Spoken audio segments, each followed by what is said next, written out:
की जो जीडीपी है उसका 91% विदेशी पूंजीपतियों के नियंत्रण में है।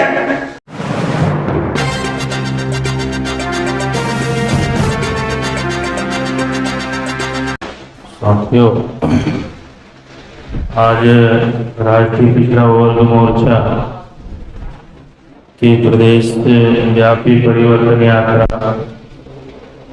आपके जनपद फैजाबाद में आई है। ये परिवर्तन यात्रा 26 मार्च से जनपद कुशीनगर से निरंतर चल रही है। जैसा कि नाम ही है परिवर्तन यात्रा, तो हम क्या परिवर्तन करना चाह रहे हैं, किस लिए ये परिवर्तन यात्रा निकाल रहे हैं, ये बताने के लिए आप लोगों के बीच में माननीय चौधरी विकास पटेल सर निरंतर लगभग 26 दिनों से कंटिन्यू चल रहे हैं। हम इस देश की सामाजिक व्यवस्था बदलना चाहते हैं, इस देश की राजनीतिक व्यवस्था बदलना चाहते हैं, इस देश की आर्थिक व्यवस्था बदलना चाहते हैं, इस देश की धार्मिक व्यवस्था बदलना चाहते हैं। यानी जो तमाम समाज के, यानी इस देश में जो भी सिस्टम है उसको हम चेंज करना चाहते हैं, परिवर्तन करना चाहते हैं। उस परिवर्तन के लिए ही परिवर्तन यात्रा हम लोग निकाले हुए हैं। यह परिवर्तन यात्रा उत्तर प्रदेश में पूरा होने के बाद मध्य प्रदेश में, गुजरात में, राजस्थान में, यानी अन्य प्रदेशों में भी ये परिवर्तन यात्रा चलेगी। और जैसा कि आप लोग जानते हैं, राष्ट्रीय पिछड़ा वर्ग मोर्चा ये जो संगठन है, मैं इस पे थोड़ा सा 1 मिनट अपनी बात रखूंगा क्योंकि ज्यादा समय माननीय चौधरी विकास पटेल जी को देना है। ये पिछड़ा वर्ग जो है कि आज तक वर्ग नहीं बन पाया। पिछड़ा वर्ग जो जिसको हम आप लोग कहते हैं, ये जातियों में विभक्त है। आज तक ओबीसी ही नहीं हो पाया, जिसकी वजह से ये समस्या है। अगर ओबीसी हो जाए तो भी समस्या का समाधान हो सकता है, लेकिन आप जिससे भी मिलोगे, जिससे भी बात करोगे, वो कहेगा मैं पटेल हूं, मैं यादव हूं, मैं मौर्य हूं, मैं कुंडी हूं, काची, यानी सभी लोग, जितने लोग हैं सब लोग अपने जाति से अपनी आइडेंटिफिकेशन देते हैं, यानी अपनी पहचान बताते हैं। और दुश्मन आप लोगों को एक देसी भाषा में कहता है कि जादव, यानी वो इनडायरेक्ट में कह रहा है कि आप जादे हैं। वो संख्या में कम होने के बावजूद भी वो संगठित होकर इस देश की शासन व्यवस्था पे कब्जा करके और इस देश की राजनीतिक सामाजिक व्यवस्था को प्रभावित कर रहा है। ये बात हम लोगों को एहसास नहीं है साथी। हम इस व्यवस्था से अगर मुक्त होना चाहते हैं तो इसके लिए सबसे पहले हमको ओबीसी होना होगा, जो संवैधानिक शब्द है। संवैधानिक शब्द को अगर आप लोग स्वीकार करते हैं कि हम ओबीसी हैं, तो ओबीसी 52% 1921 के जनगणना के अनुसार है। अभी लगभग बहुत सारे वक्ताओं ने अपनी बात रखी 60% के एवं में पहुंच गए हैं। तो अगर जिस दिन ये ओबीसी एक वर्ग बन जाता है तो वो एक वर्ग बनने के बाद एक वर्ग संघर्ष निर्माण होगा, और जब वर्ग संघर्ष होगा तो इस व्यवस्था को हम लोग चेंज कर सकते हैं, हम लोग परिवर्तित कर सकते हैं। तो साथियों, हम इस देश की जो सामाजिक राजनीतिक व्यवस्था को बदलना चाहते हैं, वो ओबीसी को जगाने के लिए परिवर्तन यात्रा पूरे उत्तर प्रदेश में माननीय चौधरी विकास पटेल जी के नेतृत्व में चलाई जा रही है। लेकिन दुश्मनों के द्वारा ये भ्रामक बातें फैलाई जाती है कि ये दलित आंदोलन है, ये दलितों का आंदोलन है, दलित लोग चला रहे हैं, यानी तमाम ऐसी बातें भ्रामक फैलाई जाती है और हमारे लोग उनकी बात को स्वीकार कर लेते हैं। कि ये वास्तव में दलितों का आंदोलन है, इसमें हमको नहीं जुड़ना चाहिए।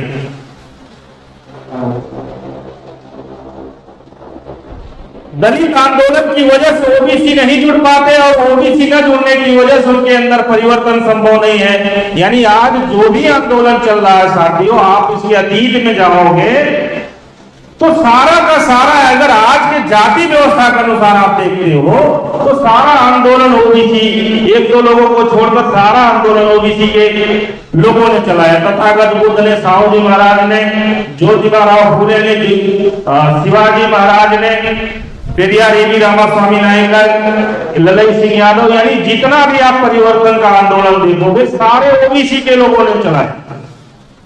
लेकिन आज हम ये देखते हैं जितने भी ओबीसी के, ये तो दलित आंदोलन है, दलित आंदोलन की वजह से इसमें हम लोग जुड़ते नहीं, और न जुड़ने की वजह से ये जानकारी नहीं आती हमारे अंदर, और जब जानकारी नहीं आती तो समझदारी नहीं आती, जब समझदारी नहीं आती तो वो ज्ञान नहीं आता हमारे अंदर, और ज्ञान नहीं आता तो हम परिवर्तन का कोई काम नहीं करते। तो अगर हम परिवर्तन करना चाहते हैं तो उसके अंदर जानकारी आना चाहिए। डॉक्टर बाबा साहब अम्बेडकर कहते हैं कि प्रबोधन से जागृति आती है, प्रबोधन से जागृति आती है, और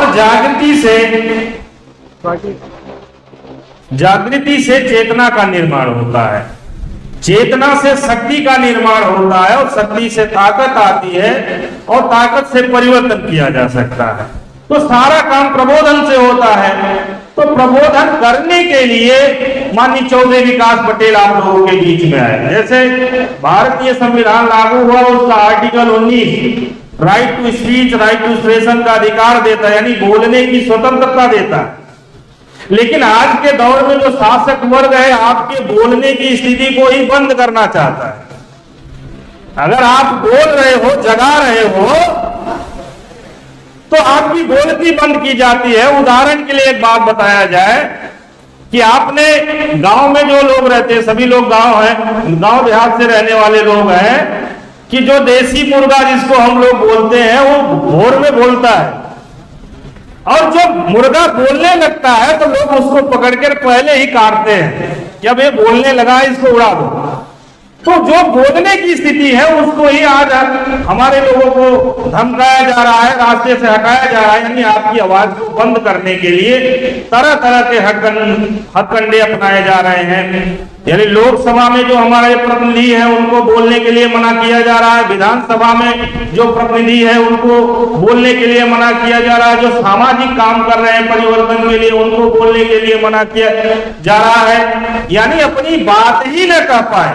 जब आप बात ही नहीं कह पाओगे तो लोगों के अंदर जागृति, चेतना और शक्ति का निर्माण ही नहीं होगा। तो जब जागृति, चेतना, शक्ति का निर्माण नहीं होगा तो परिवर्तन संभव नहीं है। तो ये परिवर्तन करने के लिए प्रबोधन की जरूरत है, और इस कमी को पूरा करने के लिए माननीय चौधरी विकास पटेल निरंतर साथियों चल रहे हैं। बहुत सारे मुद्दे हैं, 20 मुद्दों को लेकर निरंतर परिवर्तन यात्रा चल रही है।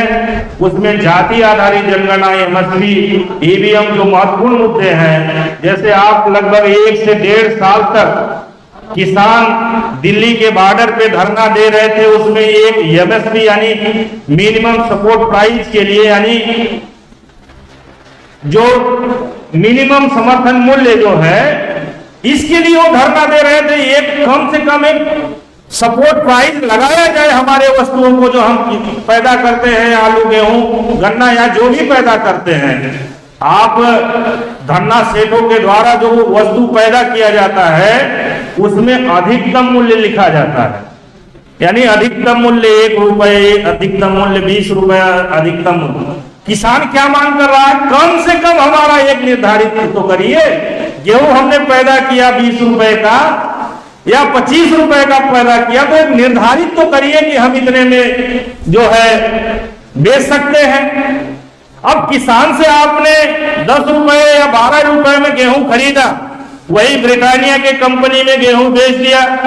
अब वो ब्रिटानिया का जो आपने बिस्किट खरीदा, 5 ग्राम का बिस्किट है, वो 5 रुपए में मिल रहा है, यानी 5 ग्राम का बिस्किट। अभी 1 किलो में 1000 ग्राम होता है, आप उसको डिवाइड करो तो वो कितने का पड़ेगा गेहूं? लगभग 500 रुपए या 1000 रुपए का 1 किलो गेहूं उसका पड़ता है, 500 रुपए का। अब वो जो चिप्स बनाने वाली कंपनी है, आपकी आलू ले गई 10 रुपए में, 20 रुपए में आपकी आलू ले गई किसानों से डायरेक्ट खरीद कर। अगर वही चिप्स बना के 5 ग्राम वो एक पैकेट में 5 रुपए या 10 रुपए का वो बेचता है, वो 500 रुपए में उसकी आलू जाती है। जैसे ही किसान पैदा करके देता है 5 रुपए हो जाती है, और वो धन्ना सेठों की कंपनी में आलू जाते ही 500 रुपए किलो हो जाती है। इसलिए किसान परेशान है कि हम लोग दिन रात हड्डी तोड़ मेहनत करते हैं और उसको निर्धारित मूल्य मिल ही नहीं रहा है, हमारी जो लागत है उतना मिल ही नहीं रहा है। बहुत सारे किसानों के जो पैदावार टमाटर आलू जो भी बहुत सारे फेंकने पड़ते हैं। अभी सरकार ने कहा कि ये जो किसान है अपनी वस्तु चाहे आज इंडिया के किसी भी मंडी में बेच सकते हैं। अब उसके पास पैसे ही नहीं है, यहां अगर फैजाबाद में पैदा किया तो क्या लखनऊ जाके वो बेचेगा? बेचना तो उसको यही फैजाबाद में है। अब उतना भाड़ा किराया लेकर जाए वो लखनऊ के मंडी में, उसका वहां भी नहीं बिका तो क्या होगा? तो देश के किसान परेशान हैं, युवा नौकरी के लिए परेशान है, बेरोजगारी इतनी बड़े पैमाने पे है कि आपको 3 या 4 साल पहले का एक आंकड़ा मैं बताना चाहता हूं कि इलाहाबाद हाई कोर्ट में चपरासी की वैकेंसी निकली हुई थी, लगभग 800 सीटों की वैकेंसी थी, और उसमें 2 करोड़ फॉर्म पड़े हुए थे। उसमें 10 लाख पीएचडी थे, 20 लाख एलएलबी धारक थे, यानी एमए इस तरीके के डिग्री प्राप्त करने के बावजूद 8 पास वैकेंसी के लिए लोग लाइन लगा रहे हैं। यानी बेरोजगारी इतने बड़े चरम पे है, भूखमरी इतने बड़े पैमाने पर भी। आपने सोशल मीडिया पे, अखबार के बहुत सारे मामले से एक खबर आपने देखा होगा कि देश में जो श्रीलंका में अभी चल रहा था 500 रुपए किलो चावल, 1000 रुपए किलो दाल, तो हम लोग बड़ा खुश हो रहे थे, अरे वहां की हालत बहुत खराब है। लेकिन उसी साइड में अखबार में यह भी बात दिया था कि भारत में 128 लाख करोड़ यानी भारत के ऊपर कर्ज है। यानी भारत की जो जीडीपी है उसका 91% विदेशी पूंजीपतियों के नियंत्रण में है। वो दिन दूर नहीं है जब यहाँ 500 रुपए किलो आप चावल खरीदेंगे, 1000 रुपए किलो चावल खरीदेंगे, क्योंकि यहाँ जो असंगठित क्षेत्र है जिसमें मजदूर स्वयं पैदा करता है, स्वयं खाता है और स्वयं बेचता है चट्टी चौराहे पे, उसका कोई आंकड़ा नहीं है। इसलिए देश में आर्थिक संकट का कोई प्रभाव नहीं पता चलता। नहीं तो इस देश में बड़े पैमाने पे भुखमरी आने वाली है, बेरोजगारी बढ़ रही है, अत्याचार बढ़ रहा है, जातिवाद बढ़ रहा है। यानी देश की जितने भी सिस्टम है वो शासक जाति नियंत्रण करने की वजह से, बड़े पैमाने में संविधान के विरोध में कार्य करने की वजह से देश में भुखमरी, बेरोजगारी, अत्याचार, बलात्कार यानी बड़े पैमाने पे बढ़ रहे। साथियों, इस व्यवस्थाओं से मुक्त करने के लिए ये राष्ट्रीय पिछड़ा वर्ग मोर्चा की परिवर्तन यात्रा चल रही है।